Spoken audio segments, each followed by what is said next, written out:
Ladies and gentlemen, monsters and maniacs, my name is the Pumpkin Queen, and I want to welcome you all to my castle tonight. Or well, the castle gardens actually. I put up a little fireplace so we can all get cozy while we're here. And I want to wish you all a very happy Spooktober month. And a very happy Halloween, while we're at it. And because of the October month, I have a very special story in store for you tonight. So, let's get into it, shall we? None of the houses in my town had doors. On Halloween, I found out why.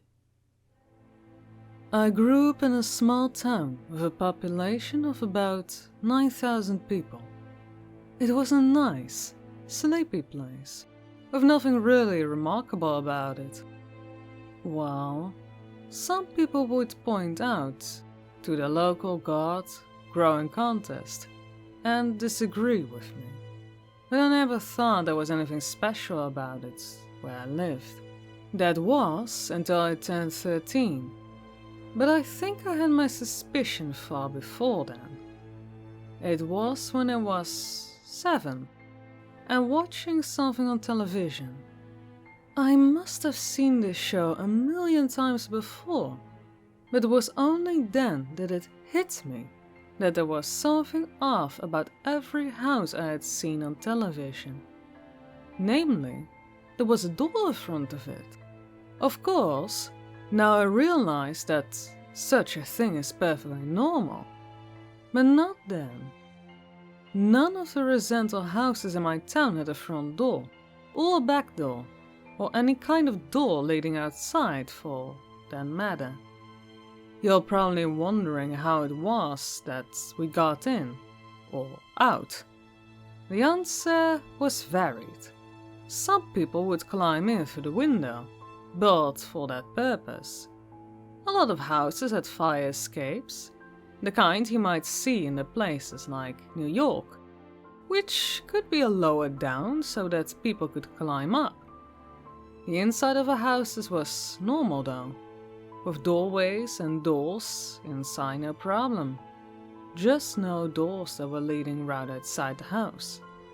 If anyone came to visit, they knock on the window or ring the bell outside once. Usually, we would leave a sign outside, leading up to the front of the house, telling people how they should announce themselves.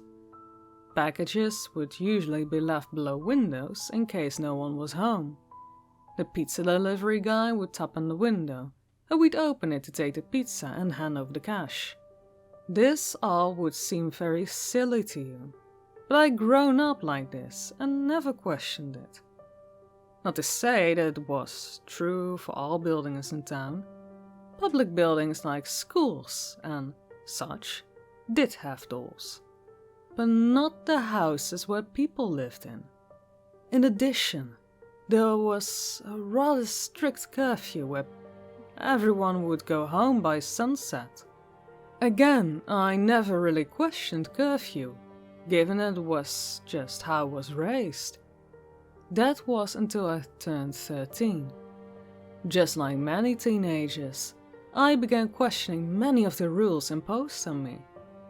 However, I still stuck to the curfew given how strict the town was about it. That was except for one night. A night I won't forgive as long as I live. It all started with my friend Dan.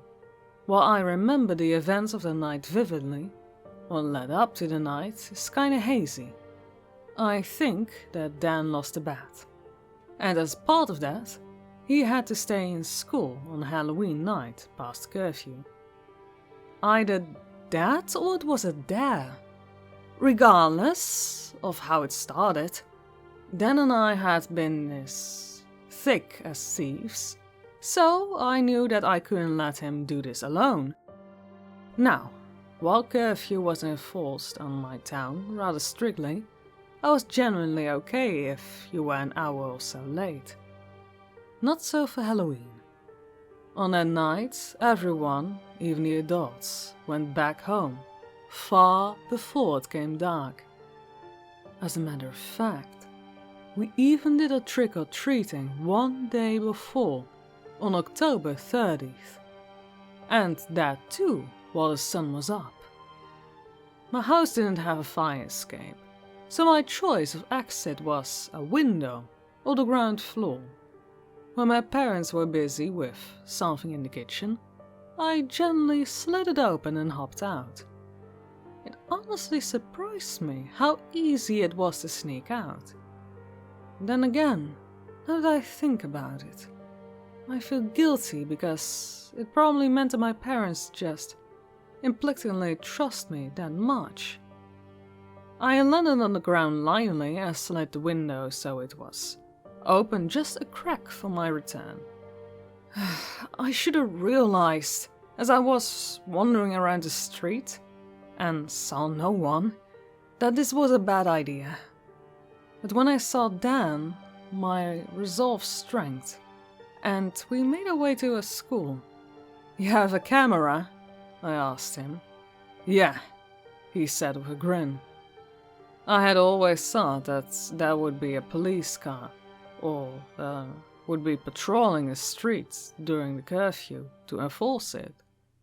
But no, the streets were totally empty. There should have been a clear message to us that we should have turned around. But we were two boneheaded teenagers and thought nothing of it. The school itself had a strange haunted feeling to it. It was not helped by the fact that this was Halloween night and decorations everywhere lured at us. I knew that there was no way that I had the courage to come here by myself, if ever asked to.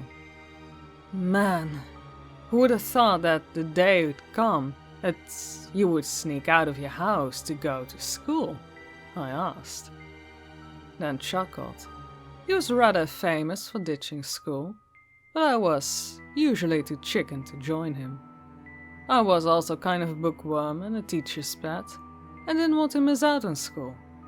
Dan could usually drag me into almost anything, but it was one of the expectations. That was part of why I wanted to be with Dan this night. I wanted to do something really crazy during my adolescence years. "Come here," Dan said. "The front door's locked, but I left the window open." The two of us were used to jumping into buildings through windows, and we found ourselves inside of an old classroom we had been in 2 years' grades prior. I was about to ask why he chose this one in particular, but then remembered that our new one was on the 2nd floor. "So, what now?" I asked as the two of us were inside. Dan turned the camera on and introduced himself. "Yo guys, it's me, your boy Dan. And here we are at school, on Halloween night," he said. His style was rather similar to old school YouTubers. You could maybe even imagine him adding in that you should like and subscribe at the end. So yeah, we're here, and just to prove that this was on Halloween, I am leaving this here. He put out the pine cone which he had painted blue. I'm going to put this on our desk to prove we were here. If anyone in the morning saw that, we would just think it was some weird art project someone left, but anyone who saw the tape would know otherwise. "Come on," Dan said, motioning for me to follow him upstairs. Now that I looked back on the whole thing, it was odd that the door to the classroom wasn't locked, and that we could go wander around the place so easily. But thinking about it some more, it was obvious why they wouldn't bother locking it up, because no one was stupid enough to break in. We went up the stairs, and every single squeak and creak sent me nearly jumping out of my shoes. Dan shook his head as he saw me. He had nerves of steel. At least he did for now. The two of us walked into our classroom and set the pine cone on the table. Dan took out the camera and started talking to it again, when I hit something very loud. Dan stopped as I peeked out of a window. I saw some shadowy figures near the school. "Dan, we're being found out!" Dan took a quick look as well and motioned for us to hide. I didn't notice it since I got only a quick glance outside, but the figures had very odd proportions. In other words, they were not human at all. But at the same time, I had just assumed that our parents had come for us. Dan turned off his flashlight and also his camera. I turned mine off as well. After some whispering, we both decided to try and use the other sets of chairs to get a room at the back of the school. If push came to shove, we could get outside through a window and sneak out behind the school. It was much harder maneuvering given that we weren't using flashlights. But as we heard the sound of footsteps, we quickened our paces. "Here," Dan said while opening a door. Both of us ducked into a classroom, and I began wiggling a window free so we could get out. "Come on, Dan, let's go," I told him. We had pretty much done enough risky things that night to become living legends among the class, as far as I knew. So, even if we hadn't technically spent the whole night at school, it was still cool. No one would look down on us. However, Dan seemed to be frozen in place for some reason. I tried shaking him, and he just pointed out the other window, into the hallway. I couldn't see his expression in the darkness, and all he did to acknowledge my prodding was to raise the flashlight and turn it on. One of the things was standing right outside the window.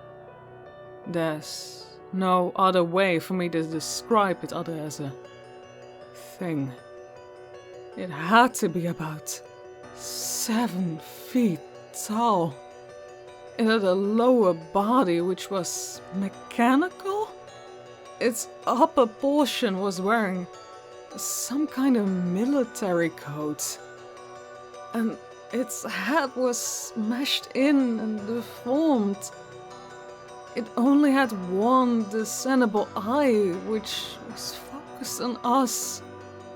Dan screamed, his nerves of steel broken, and I grabbed his hand and almost practically dragged him out of the window. The two of us didn't look back as we raced back to our houses, in half the time it had taken us to get there. Needless to say, my parents were both very worried and very pissed. Oh, I was punished extremely severely for what I had done. But when I told them the story about what I had seen, both of them had horrifying looks on their faces. The two of them whispered to each other, and my dad told me a story. Normally, I'd tell you this when you turn 18, but now that you've seen one of them, what are they? I bursted out. Calm down, we don't know, my dad explained. At some point during the Cold War, our town was testing ground for the military. They were trying to make new kinds of soldier, and it went wrong somehow. They just left. But then those things began wandering the streets at night and would burst into people's houses, knocking down the door no matter what it was made of or how many locks you put on it.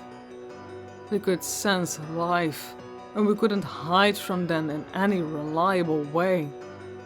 One of the two people were injured, and many just disappeared after encountering them. We were about to abandon the town, but, well, We found a way to deal with them. Whatever. Program, they had a severe flaw. They couldn't find their way into places that didn't have a door. Seems like they wouldn't even identify it as a house. And so, that's why we make a houses like this. Why on Halloween though? My dad shrugged. Some people say they were made using malevolent spirits and fusing them with technology at the time, somehow. Which is why they become more active during Halloween. But no one knows for sure. Maybe that's the reason they can't get in if there's no door. Perhaps the spirits or entity they're based on can only get in through a doorway. Anyway, they may or may not turn up any given night, but they're always active on Halloween. You two are lucky to have escaped. After the explanation, there was a lot of yelling, and a long story short, I was grounded for most of my teenage years. With all that said, our town isn't a bad place. It's really nice. Just in case you happen to visit, make sure to not stay around past night, especially if it's Halloween.